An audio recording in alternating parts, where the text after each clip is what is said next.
కులగజ్జి పచ్చ media get lost.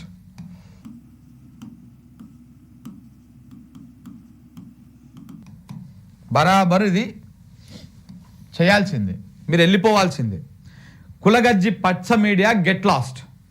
ఇది తెలంగాణలో ఇప్పుడు జరుగుతున్నటువంటి చర్చ, తెలంగాణ వాదుల మదిలో ఉన్నటువంటి మాట. ఈ మాట 200% వాళ్ళు వెళ్ళిపోవాల్సిందే. మీరు ఏ పార్టీకైనా సపోర్ట్ చేసుకోండి, అభ్యంతరం లేదు. ఏబిఎన్ ఆంధ్రజ్యోతి ఉంది, ఇలా ఇలా ఇలా ఇలా ఈ చూడండి, ఏబిఎన్, TV5, మహా న్యూస్, ఇంకోటి ఏంది ఈటీవీ, ఇంకేం ఛానల్ ఉన్నాయి, ఇంకా కొన్ని ఛానల్ ఉన్నాయి. ఇవి ప్రధానంగా మెయిన్గా ఇవి ఛానళ్ళు, న్యూస్ ఛానళ్ళు. ఇదంతా టీడీపీకి అనుకూలం. చంద్రబాబు నాయుడు మీద ఈగ వాలకుండా చేసేటువంటి ప్రయత్నం చేస్తూ ఉన్నాయి. ఇది ఏపీలో టీడీపీకి సిబిఎన్కు అనుకూలం. ఇక తెలంగాణ రాష్ట్రంలో వచ్చేసి ఇక్కడ కాంగ్రెస్ పార్టీకి రేవంత్ రెడ్డికి అనుకూలం. ఎందుకంటే ఇప్పుడు ఈ పార్టీలకు వెళ్ళే ఈ పార్టీలకు పోయిన రేవంత్ రెడ్డి, ఈయన శిష్యుడే ఈయన. సో కాబట్టి ఇక్కడ కాపాడేటువంటి ప్రయత్నాలు చేస్తూ ఉన్నారు. దానితో పాటు నువ్వు కాపాడుకో, ఏం అభ్యంతరం లేదు. ఇక్కడ మనం వాళ్ళ విజన్ని, వాళ్ళ వ్యూని కట్టడియాల్సినటువంటి అవసరం లేదు, మనకు ఆ హక్కు కూడా లేదు. మీరు ఎవరిదైనా కాపాడుకోండి, ప్రాబ్లం లేదు. ఇది రాజకీయ అవసరాల కోసం మీరు చేసుకోండి. దీంతో పాటు ఆంధ్రజ్యోతి అన్నటువంటి పత్రిక, ఈనాడు అన్నటువంటి పత్రిక, ఇవి కూడా వీళ్ళకే సపోర్ట్ చేస్తాయి. మీరు టీడీపీకి సపోర్ట్ చేసుకోండి, కాంగ్రెస్కి సపోర్ట్ చేసుకోండి, బీజేపీకి సపోర్ట్ చేసుకోండి, వాళ్ళకు అనుకూలంగానే వార్తలు రాసుకోండి, ఏమీ మాకు అభ్యంతరం లేదు. తెలంగాణ వాదులకు ఎవరికి కూడా అభ్యంతరం లేదు. కానీ ఇక్కడ పాయింట్ ఏంటంటే తెలంగాణ ప్రయోజనాలను పణంగా పెట్టి, ఇప్పుడు బనకచర్ల మీద మొన్న పవర్ పాయింట్ ప్రజెంటేషన్ ఇచ్చిరాయా? ఎవరెవరు ఇచ్చిరు? బనకచర్ల మీద పవర్ పాయింట్ ప్రజెంటేషన్ పీపీటీలు ఇద్దరు ఇచ్చిర్రు. ఒకటి హరీష్ రావు గారు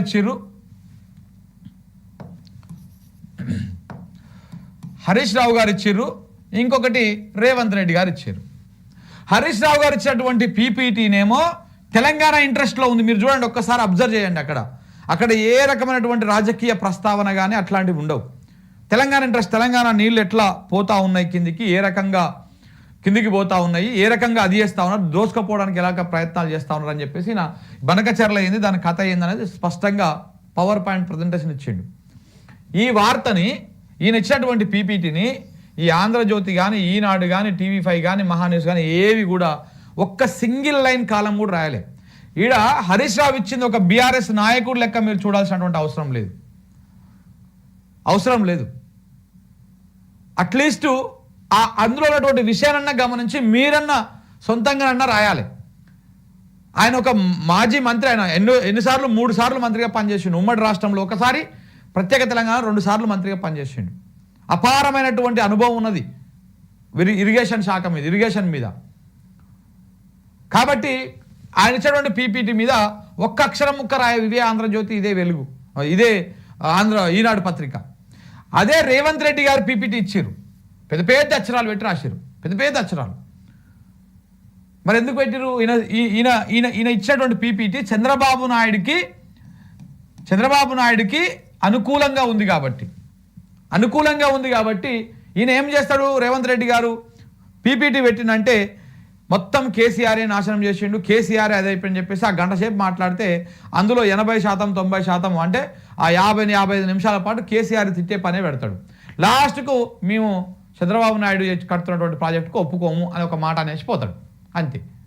అప్పటిదాకా కేసీఆర్ తిట్టేసిపోతాడు. ఇంకా ఆ విషయాన్ని వీళ్ళు ప్రధాన పత్రికలు, ఎందుకంటే ఇది చంద్రబాబు నాయుడుకి అనుకూలం కదా, ఇది మొత్తం వచ్చేస్తాయి అనమాట యాస్టీస్గా. ఇక్కడ తెలంగాణ ప్రయోజనాలు ఉన్నాయి. ఇక్కడ బీఆర్ఎస్ నాయకుడిగా చూస్తూ ఉన్నారు వీళ్ళు. బీఆర్ఎస్ నాయకుడిగా ఆయన తెలంగాణ వాయిస్ వినిపిస్తూ ఉన్నాడు. మరి ఎవడు మాట్లాడాలి చెప్పండి? నా బీజేపీ వాడు మాట్లాడు, నా కాంగ్రెస్ వాడు మాట్లాడు, మిగతా ఎవడు మాట్లాడు. తెలంగాణకు అన్యాయం జరుగుతుంది అప్పుడు బీఆర్ఎస్ వాళ్ళు వచ్చి మాట్లాడతారు. మరి ఆ అవకాశం మీరు వాళ్ళకెందుకు ఇవ్వాలి? మీరే మాట్లాడాలి కదా. వాళ్ళకంటే ముందే ఉత్తమ్ కుమార్ రెడ్డి ప్రెస్ మీట్ పెట్టాలి కదా. మా తెలంగాణ ప్రయోజనాలకు భంగం కలుగుతూ ఉన్నదని చెప్పేసి ప్రెస్ మీట్ పెట్టాలి కదా, మాట్లాడాలి కదా. మీకు ఆ సోయి ఉండదు. మీ నోట్లోకి వెళ్ళి జై తెలంగాణ అనే పదమే రాదు. అసలు ఏడ నీళ్ళు ఏడ ఉన్నా ఎక్కడ పోతున్నాయి అనేటువంటి సోయే ఉండదు.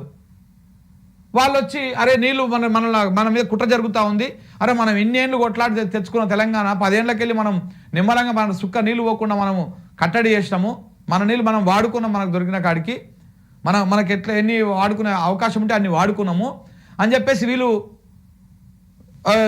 మన నీళ్ళు మనం వాడుకుంటే వీళ్ళు అధికారం దిగిపోగానే వెంటనే అన్ని దారదత్తం చేస్తూ ఉన్నాడు. మీరు చూడండి, ఒకసారి అబ్జర్వ్ చేయండి.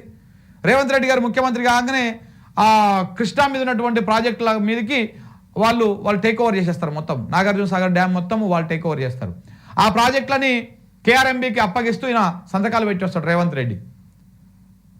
ఇక చూడండి ఎట్లా 10 ఏళ్ళు వాళ్ళు ఎంత ఫైట్ చేసినా కానీ తెలంగాణ రాష్ట్రం ఇయ్యలే, కేసీఆర్ ప్రభుత్వం ఇయ్యలే. మేము ఇయ్యమంటే ఇయ్యమని చెప్పేసి కూర్చున్నారు అక్కడ. మనం మొండికేసి కూర్చుంటే వాడేం చేస్తాడు మళ్ళీ. కానీ నేను పోయి మోకరిల్లు వచ్చాడు రేవంత్ రెడ్డి. మోకరిల్లు వచ్చి మళ్ళీ ఆడుకొచ్చి రండా గిండా అని చెప్పేసి మళ్ళీ మాట్లాడండి బూతులు. ఇప్పుడు గోదావరి మీద అదే కుట్ర. కాళేశ్వరంలో ఉన్నటువంటి ఆ మేడిగడ్డ బ్యారేజ్ని రిపేర్ చేయడానికి చేత కాదు, కానీ దాని మీద రాజకీయం చేసి ఈ సాటున బనకచెర్లకు అప్రూవల్ కోసం ఆయన పోతా ఉంటే ఆయనకు వంత పాడుతూ ఉన్నాడు రేవంత్ రెడ్డి చంద్రబాబు నాయుడికి. సో కాబట్టి చాలా కుట్ర జరుగుతూ ఉన్నది. మీరు ఇక్కడనే అబ్జర్వ్ చేయొచ్చు. మనం ఇక్కడ ఈ తెలంగాణ ప్రయోజనాల విషయంలో, రాష్ట్ర ప్రయోజనాల విషయంలో వాళ్ళు మాట్లాడుతూ ఉంటే ఆ విషయాన్ని గమనించకుండా, ఆ విషయాన్ని రాయకుండా రేవంత్ రెడ్డిది మాత్రం పెద్ద పెట్టి రాస్తేవి నువ్వు. ఎందుకంటే ఇది చంద్రబాబు నాయుడుకి అనుకూలం ఇదంతా ఉన్నది కాబట్టి. చాలా ఇది ఒక సింపుల్ ఎగ్జాంపుల్స్ మాత్రమే. ఇట్లా చెప్పుకుంటూ పోతే 2 రోజులు చెప్పొచ్చు మనం. ఈ మీడియా, పచ్చ మీడియా, ఈ గుల మీడియా చేస్తున్నటువంటి దుర్మార్గాల గురించి చెప్పాలంటే 3-4 రోజులు చెప్పొచ్చు నాన్ స్టాప్గా. ఆ రకంగా విష ప్రచారాలు చేస్తూ ఉన్నారు. ఇంకా చాలా ఉన్నాయి. ఇప్పుడు ఇది ఒక సింపుల్గా ఒక బనకచెర్ల విషయంలో జరిగినటువంటి వ్యవహారం ఇది.